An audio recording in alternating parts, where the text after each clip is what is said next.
What if the past you buried came back wearing a child's face? On a dusty New Mexico highway, a millionaire's prized Mustang breaks down at sunset. He's frustrated, alone, until a strange little girl with oil-stained hands and eyes too old for her age appears from the edge of the road. She fixes his car like she's done it 1,000 times. But it isn't her skills that shake him. It's the ring on her finger. A ring that belonged to the only woman he ever loved. A woman who disappeared without a trace over a decade ago. A woman who might have died to protect this child. But why is the girl being followed? What secret did her mother uncover before she vanished?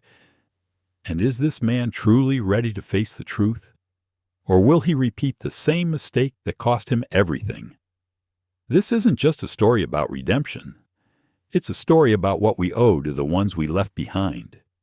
If that pulls at something inside you, like, share, and subscribe, because now the story begins. The New Mexico sun had just started to bleed into the horizon, casting long orange streaks across a dry, empty stretch of highway. The kind of place where time doesn't hurry and people rarely stop. A silver '67 Mustang sat still on the shoulder, its hood propped open like a tired jaw gasping for air. Smoke curled from the engine block, hissing with every gust of wind. The man standing beside it looked just as worn, though not in appearance. He wore a tailored shirt, dark slacks, and shoes too expensive for this stretch of nowhere. But there was something in his shoulders, something tired. Jonas Riker sighed as he slammed the hood down, frustration dancing behind his carefully neutral face. He glanced at his phone. No bars. Of course. He wasn't used to being stuck. Not anymore. Back in Carriage, his name meant something.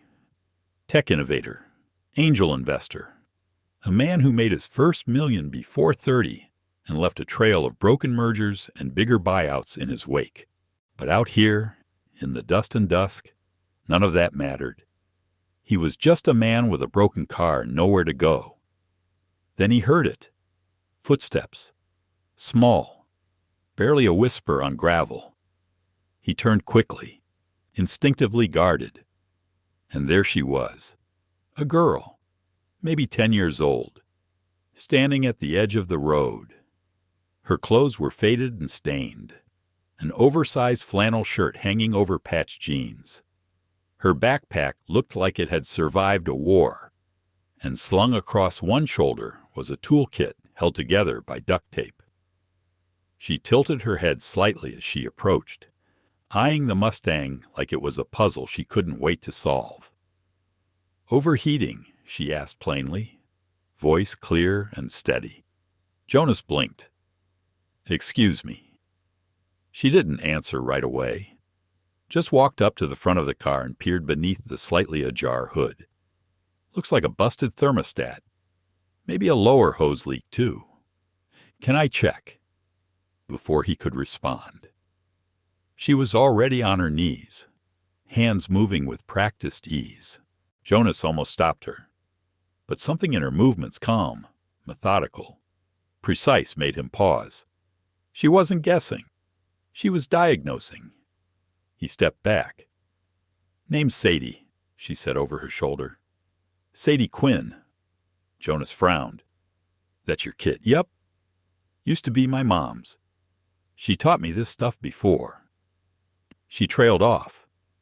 "Well, a while ago." Her fingers danced over the engine parts like a pianist with keys. In that moment, she looked nothing like a child, and yet she couldn't have been older than 10. "What are you doing out here alone?" Jonas asked, trying not to sound alarmed. She shrugged. "Going home." "Home's out." "Around here, close enough?" Her tone was simple, final, like someone used to deflecting questions. Jonas watched her work in silence. The sun dipped lower. Shadows stretched long across the highway. Time slowed. There was something haunting about her presence. Not in a dark way. Just strange. Like she'd stepped out of another life and wandered into his. She stood up after a moment, wiping her hands on the sides of her jeans. It'll run, for now, but you should get that hose replaced before it snaps completely. Jonas offered a hesitant nod, still trying to piece her together. She reached for her backpack, slinging it back over her shoulder, and that's when he saw it. The ring, tied around her finger with a thin fraying cord. Too big for her. Worn, old, but unmistakable. A ruby, deep red, set in gold, scratched along the edge the exact same spot he remembered. His chest tightened. He hadn't seen that ring in over a decade. Where? Where did you get that? He asked, his voice suddenly low, rough. Sadie glanced down, fingers curling protectively around the ring.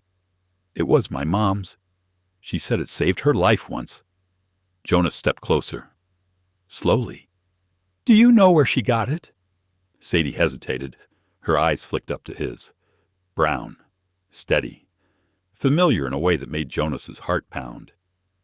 She never said, Sadie whispered, just that it came from someone she loved. A long time ago. The wind picked up, brushing her hair across her face, and in that brief silence, Jonas Riker felt something collapse inside him. A name, a memory. Leona. Jonas Riker hadn't heard her name in years. Not out loud. Leona Quinn. Even thinking it now felt like opening an old drawer. One stuffed so full of forgotten memories that everything tumbled out at once. He stared at the ring tied around Sadie's finger, as if it might suddenly disappear. But it didn't. It stayed. Real. Present and undeniably familiar. You said it was your mother's, Jonas asked softly. Sadie nodded, shifting her weight. She always wore it. Said it reminded her of someone. Someone who once made her feel safe. But she never said who. Jonas' throat felt dry. What? What happened to her? Sadie looked down. Her voice came out smaller this time. She passed. Last winter. Pneumonia. The word landed like a stone in Jonas's stomach. I'm sorry, he said, and he meant it more deeply than he thought possible. They stood there for a moment, surrounded by stillness. Only the wind moved. Sadie tightened her grip on her backpack like it held her whole world inside. Jonas broke the silence. What was your mother's name? Sadie hesitated, as if saying it out loud might summon something too painful. Then she spoke. Leona. Jonas's knees almost gave out. The name hit like a thunderclap across the canyon of his past. Everything inside him recoiled and surged forward all at once. He took a small step back, his eyes suddenly full. Sadie frowned. You knew her, he swallowed. I did. A long time ago. Before Carriage. Before everything changed. Sadie didn't speak, but something in her eyes shifted. Curiosity, maybe, or caution. Jonas turned away slightly, trying to gather his breath. He looked out over the horizon, that endless stretch of road, and remembered the last time he'd seen Leona. She was standing at a bus station, holding a duffel bag, not angry, not crying, just leaving, because he told her to, not in words, but in silence, in dismissiveness, in the way he chose boardrooms over late-night diner conversations, shareholder meetings over small moments, ambition over everything else. Jonas closed his eyes for a second, remembering what she had said to him before she left. You can't build a life by outrunning your past. Jonas, eventually, it'll find you. And if it doesn't, you'll spend your life haunted by the shape it could have taken.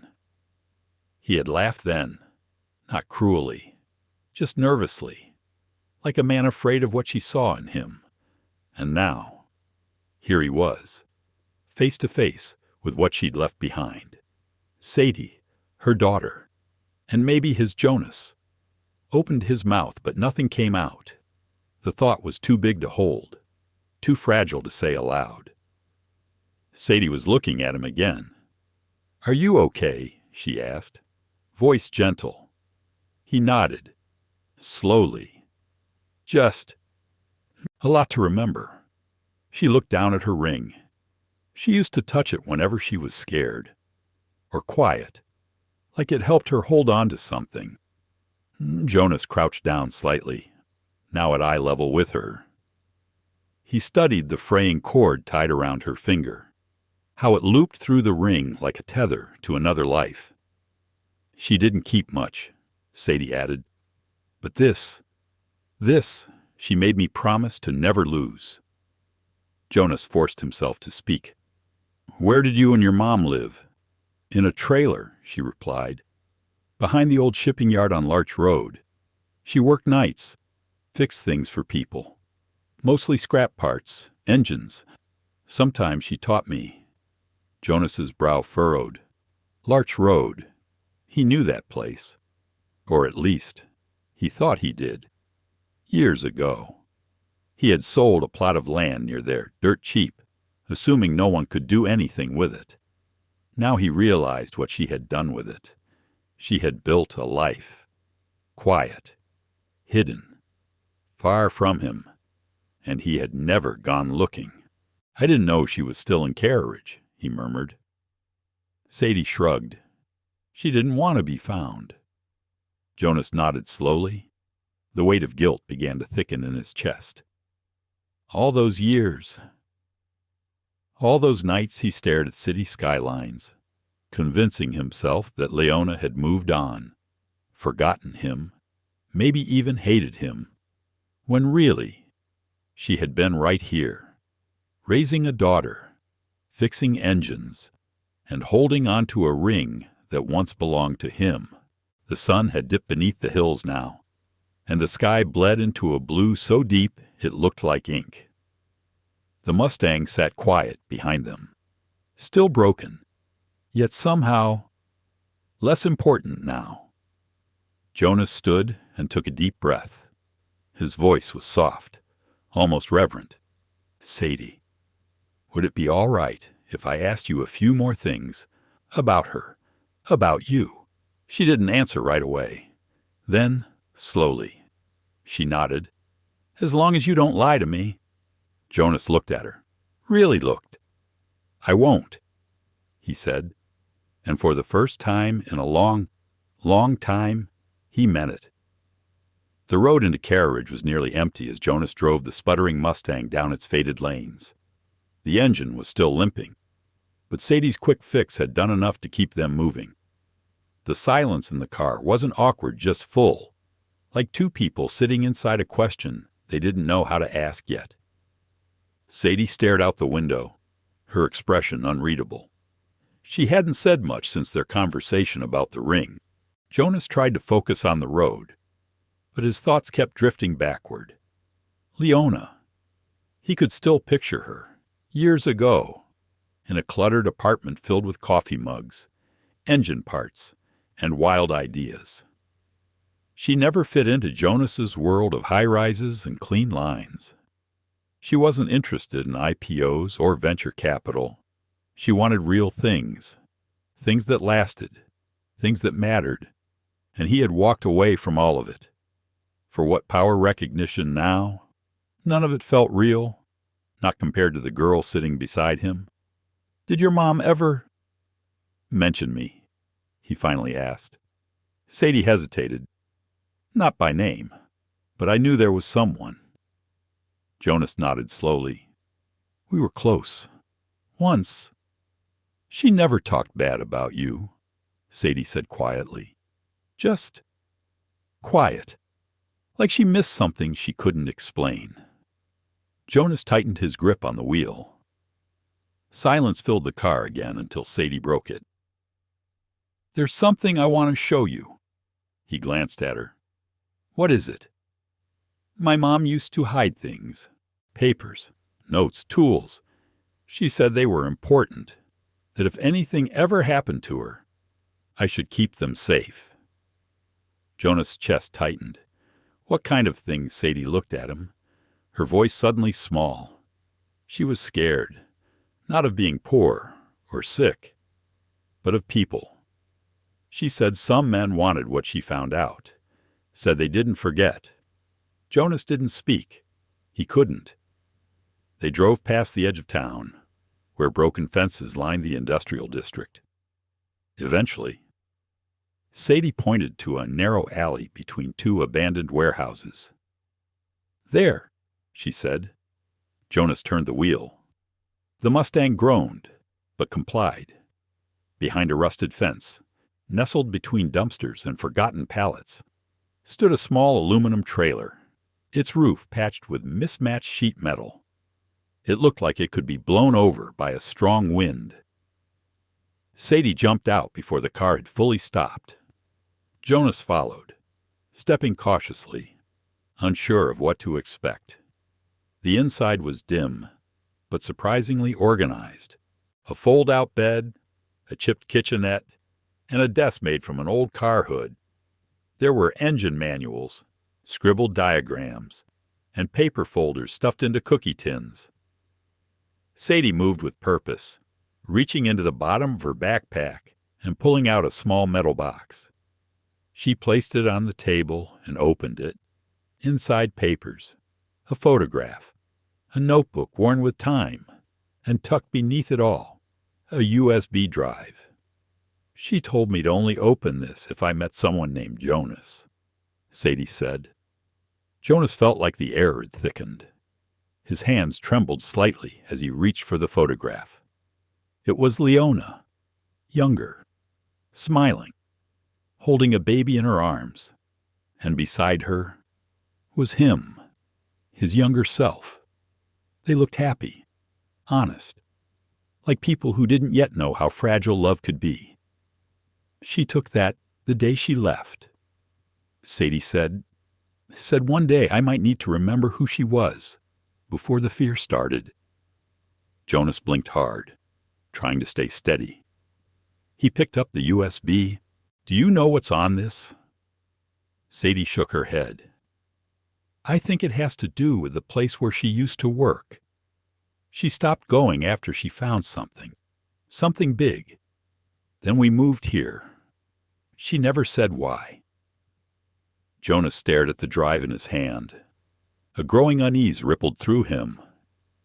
What was the place called? Harbor Light Youth Services, Sadie said. Jonas' blood ran cold. I funded that place, he whispered, years ago. It was supposed to help underprivileged kids, give them shelter, education. Sadie's face hardened. It didn't. Jonas looked at her. There were men, she said. Sometimes they came late.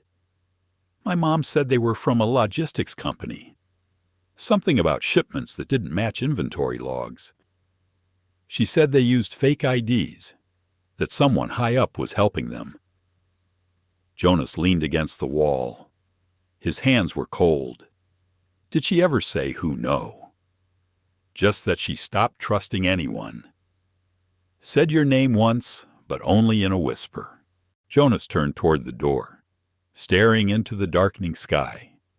So this was what she'd been running from. Not him, not failure, but danger. And now it had found its way back through Sadie. Do they know about you? He asked gently. She nodded.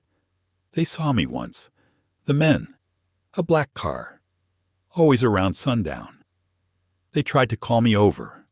I ran. But they always come back. Jonas' heart pounded. This wasn't just about guilt anymore. This was about survival. He looked at Sadie. You can't stay here. I don't have anywhere else. You do now, he said. She hesitated, then asked the only question that mattered. Why are you helping me? Jonas didn't flinch. Because your mother once saved me from the worst version of myself. And now it's time I returned the favor. They left just after nightfall. Jonas had wanted to stay longer, figure out what was on the USB. Maybe process the photo still folded in his jacket pocket. But the look in Sadie's eyes made it clear they couldn't wait. The trailer, the only home she'd known, now felt like a trap. The Mustang shuddered as it backed out of the alley, its engine protesting, but alive. Sadie clutched her backpack tight, eyes flicking to every shadow outside the windows. Jonas kept glancing in the rearview mirror. Nothing yet, but the air felt off. She said they came around. This time he asked. Sadie nodded, her voice barely above a whisper. The same car. Every evening. A black sedan with no plates. Jonas tightened his grip on the wheel. For years, he'd been untouchable. He sat in meetings where people lowered their voices when he entered. He gave speeches about innovation and impact. He was never afraid. Now, he was. And not for himself. For her. For Leona's daughter. For the last piece of someone he once loved. They passed the edge of the industrial zone. Silence hung between them. Sadie broke it. Where are we going? Jonas hesitated. There's a place about 40 minutes north. An old cabin I haven't visited in years. Why, he breathed out slowly. Because your mom used to love it there. It was the only place she said felt still, like time stopped chasing her. Sadie didn't answer, but her hand relaxed a little. The road turned into gravel, then dirt.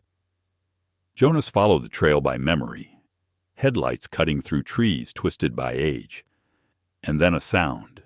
Low, steady, growing. Jonas checked the mirror again. Headlights. A black shape approaching in the distance. They found us, Sadie whispered. Jonas didn't think. He accelerated, the Mustang coughing but pushing forward. The dirt kicked up behind them like smoke. Trees blurred on either side. The cabin was close. He could almost smell the pine wood. The car behind gained ground slowly but steadily.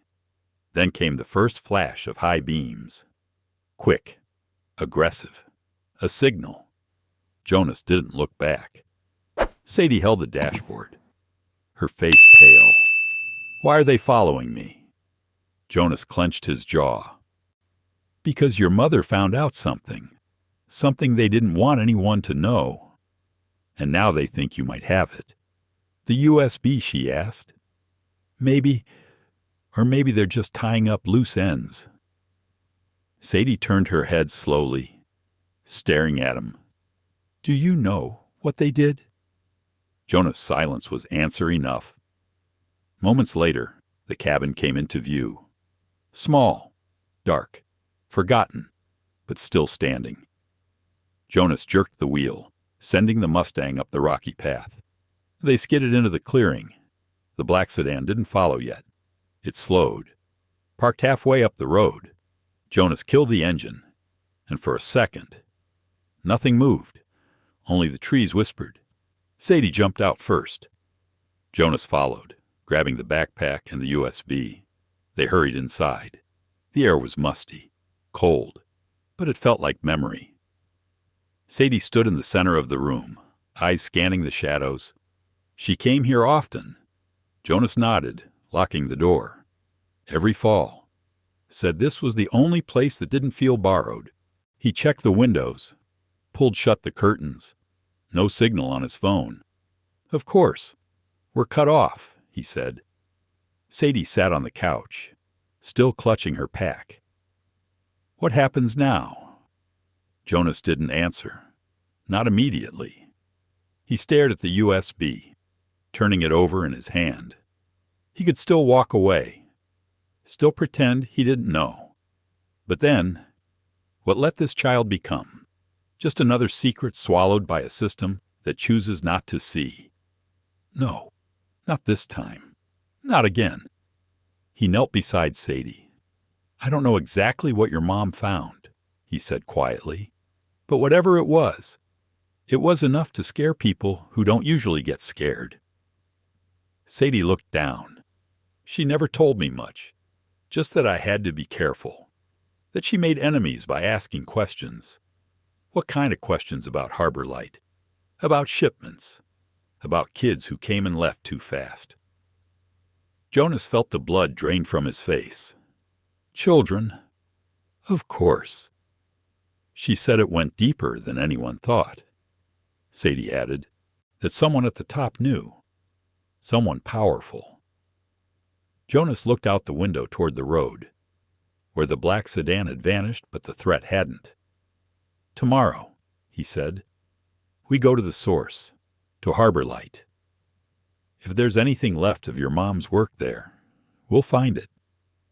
Sadie's voice cracked slightly. And if they find us first, Jonas didn't blink, then they'll find a man who isn't running anymore.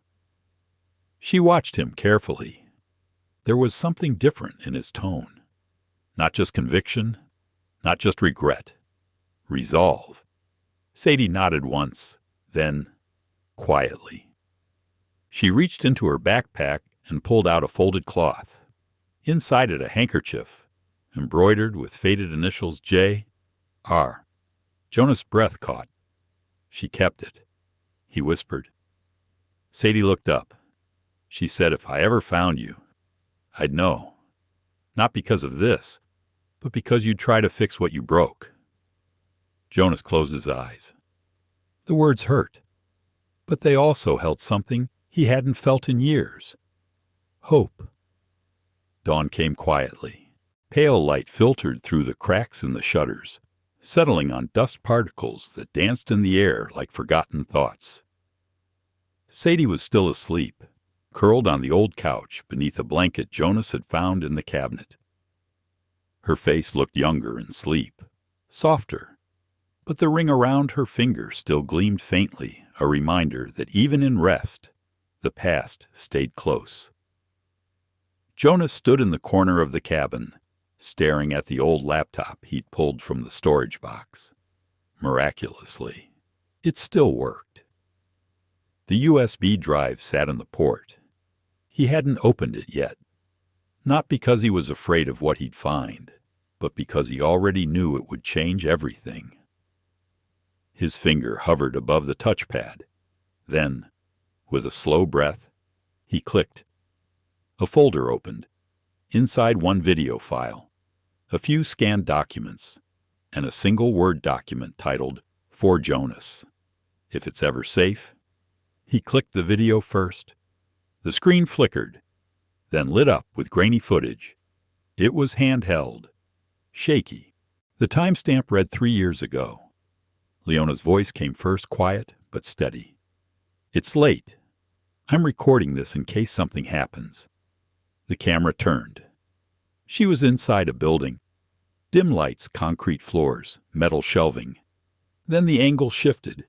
Cages, 6 of them. Small. Lined up in the back of what looked like a storage facility. Inside children. Most asleep. A few staring blankly through the bars. No sound. Just the low hum of machines and the quiet terror of being unseen. Leona whispered again. They move them at night. Rotate locations. This place isn't listed anywhere, but it's owned by a shell company tied to Riker Logistics. Jonas's stomach clenched. I think someone's using your name. Jonas. I think they already are. The camera shook a sudden sound in the distance. A door creaked open. Voices, then black. The video cut out. Jonas sat frozen. The silence in the cabin was deafening. He clicked on the Word file next. It was a letter, typed cleanly, signed by hand. Jonas, if you're reading this, then I didn't make it to you. I know what they'll say. That I vanished, that I gave up. But I didn't. I ran to protect her. The children I found aren't just numbers on a page. They're real, living, taken from broken families, or worse, manufactured through illegal adoptions. sometimes worse than that. I followed the paper trail as far as I could, and it always looped back to one thing: feds and freight. They're laundering kids like their product, and someone inside your old company helped build the shell. I wanted to warn you, but I was afraid I'd put a target on your back. I think you were never meant to know, but now you do. Take care of Sadie, and please, don't let this story die where I did. Leona. Jonas dropped his head into his hands. Fedson Freight. He remembered that name. It had been a minor branch under Riker Logistics during a merger 5 years ago. He'd approved the acquisition on a Friday afternoon, didn't even read the breakdown. It was low risk, high yield. He hadn't looked deeper. He hadn't wanted to. Behind him, Sadie stirred. He closed the laptop quietly, but not fast enough. She sat up slowly, rubbing her eyes. Did you watch it? He nodded. Did you believe her? Jonas turned to face her. Every word. She studied him. Her voice was steady, but her eyes shimmered. She died, trying to stop them. I know. Sadie stood, her face hardening. So what are we going to do? Before he could answer, a sharp crack echoed outside. Gunfire. Jonas grabbed Sadie and dropped to the floor, pulling her behind the couch. A second shot. Glass shattered. One of the windows exploded inward. Jonas crawled to the cabinet near the fireplace. Years ago, Leona had insisted they keep a shotgun here, just in case. It was still there, still loaded. He took it in shaking hands. Stay down, he whispered. Sadie didn't argue. Another voice outside now. Male, calm, too calm. You don't have to die. Mr. Riker, hand over the girl, and we walk away. Jonas's pulse thundered in his ears. He moved toward the back exit, heart pounding. He could see a figure through the trees, dark clothes. A rifle? Professional. He wasn't here to scare. He was here to end things. But Jonas wasn't the same man who signed away his conscience for a quarterly bonus. He wasn't running this time. He stepped out, shotgun raised, breath tight. The man turned surprised, then quick on the trigger. Jonas fired first. The shot cracked through the trees, sending birds flying into the pale morning sky. The man went down. Jonas rushed back inside. Sadie was already on her feet, clutching the laptop. We have to go, she said. Jonas nodded. Back to Carriage. Why, he looked at her, and this time, there was no hesitation in his voice. Because if we don't tell the story, no one will. They drove in silence. The roads between the woods and Carriage stretched endlessly, wrapped in the soft gray light of early morning. The Mustang's engine groaned under the strain, coughing through each gear like it, too, was running on memory and regret. Sadie sat with the laptop cradled in her lap, the ring on her finger catching the dawn light. Jonas kept his eyes on the road, but his mind was miles behind. Back at the cabin, back at the image of Leona on that video, back at the children in cages, and back years ago when he had the chance to ask one more question, and didn't. He finally spoke. I should have looked for her. Sadie didn't respond. He tried again. I was angry and selfish and afraid of what it would cost me to care. Sadie turned slightly. Her voice was quiet. She waited for you. Jonas winced. She didn't say it out loud. Sadie continued, but I knew. Every time she fixed something, she was fixing something she never got to finish with you. Jonas gripped the steering wheel tighter. I thought she'd moved on, he whispered. She had to, Sadie said, because you didn't. The truth sat between them like a third passenger. He wanted to defend himself, say he was young, say the world taught him to chase numbers, not people. Say that losing her had broken something in him, too. But all of that felt hollow now. I didn't just fail her. He finally said, I failed you, before I even knew you existed. Sadie looked out the window, her tone sharper now. You funded Harbor Light, didn't you? He nodded. Years ago. I thought I was doing something good. And when the reports started disappearing, when kids stopped showing up in records, what did you do? Then Jonas didn't answer. Nothing, she said flatly. You did nothing. He felt the sting in her voice, and he deserved it. He had signed the checks, shook the hands, took the photo ops, and never once asked what happened after the ribbon was cut. Do you think that makes you a monster? Sadie asked. Jonas was startled by the question. She wasn't asking with hatred. She was asking with something worse. Curiosity. I don't know what it makes me, he said, but I know I can't be that man anymore. Sadie held his gaze for a long time, then looked away again. Jonas felt like he was driving through fog not on the road, but in his soul. Every decision he hadn't made, every moment he'd looked the other way, it all circled back to this child beside him, a child who had no reason to trust him, and every reason not to. Why didn't you come sooner? She asked. He swallowed.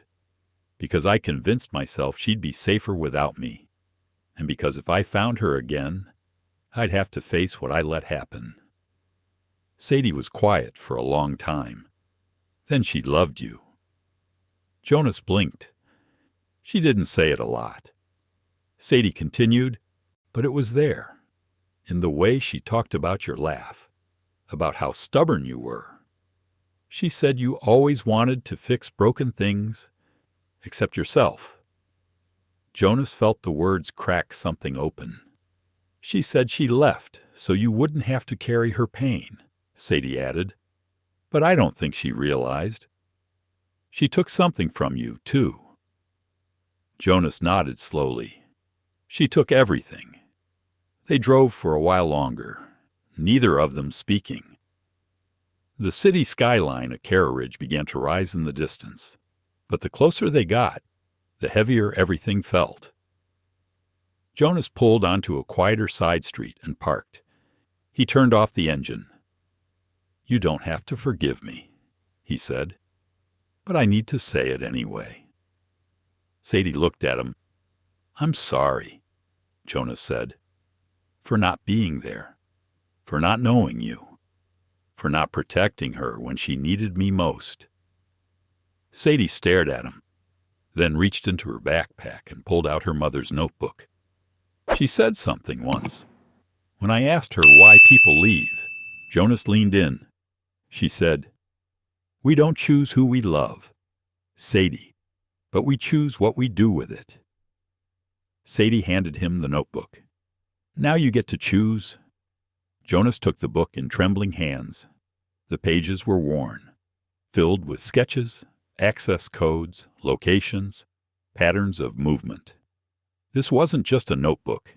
It was a map, a plan, a record of everything Leona had uncovered and everything they had tried to bury.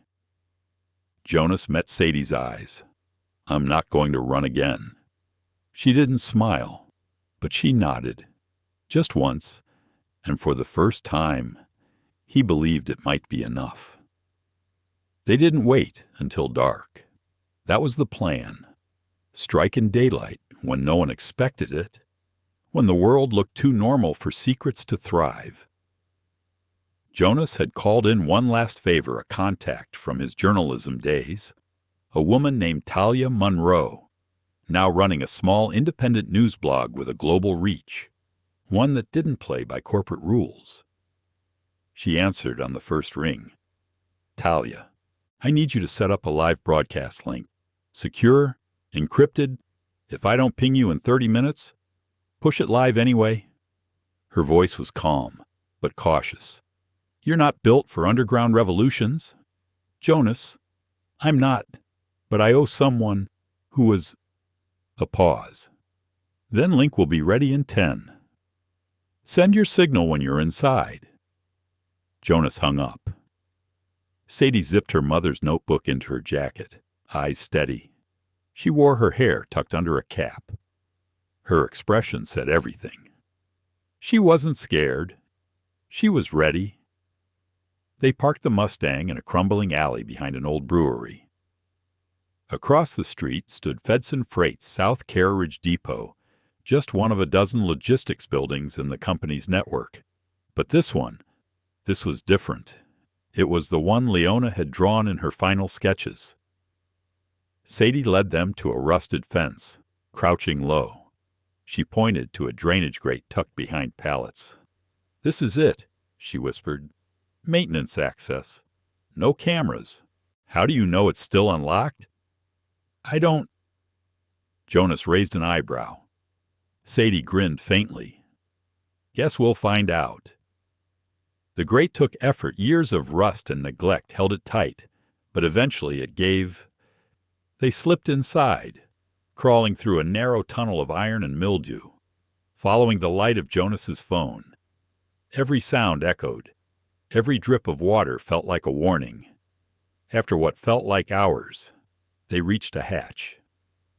Sadie picked the lock in seconds.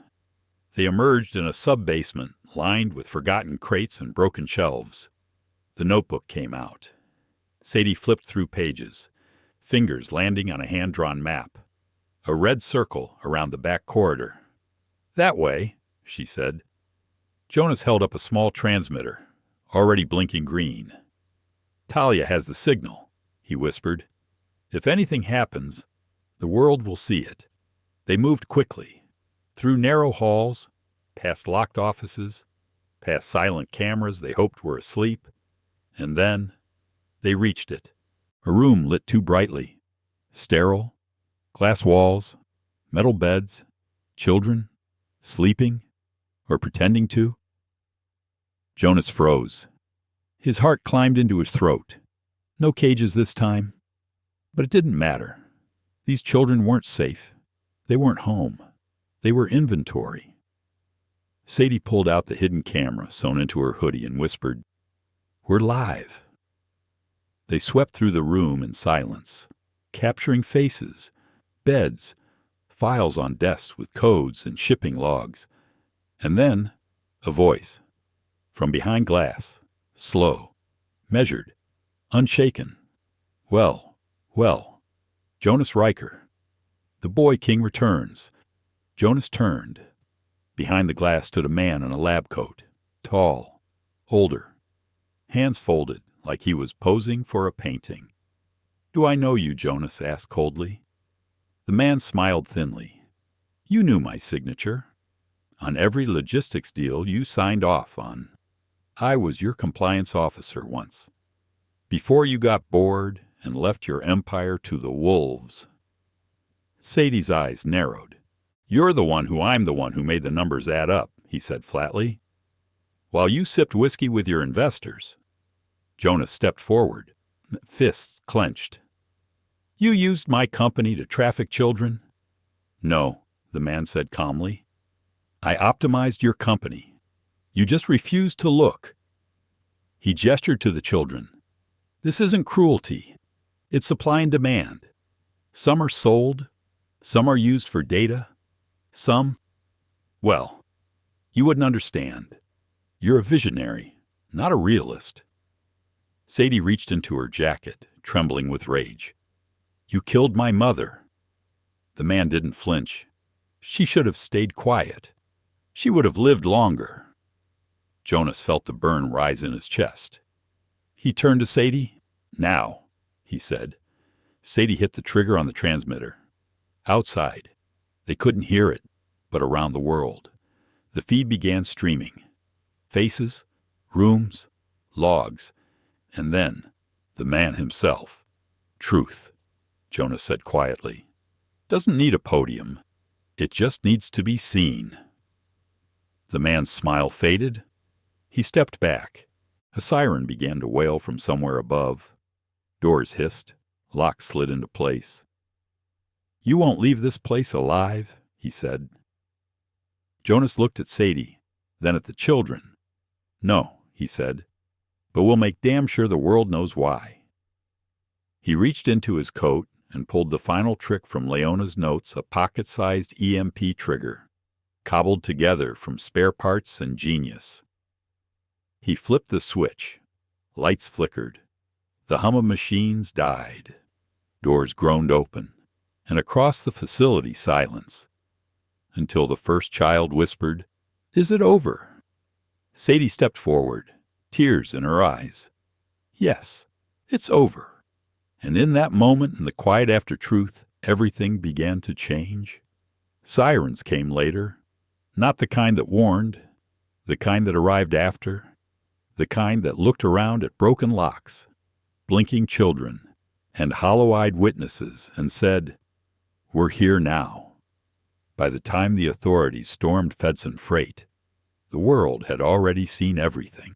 The video went viral within the hour. It was raw, shaky, imperfect, but it was real, and that made it undeniable. The man in the lab coat was arrested outside the facility's rear exit, trying to flee in a maintenance truck. His name was Dr.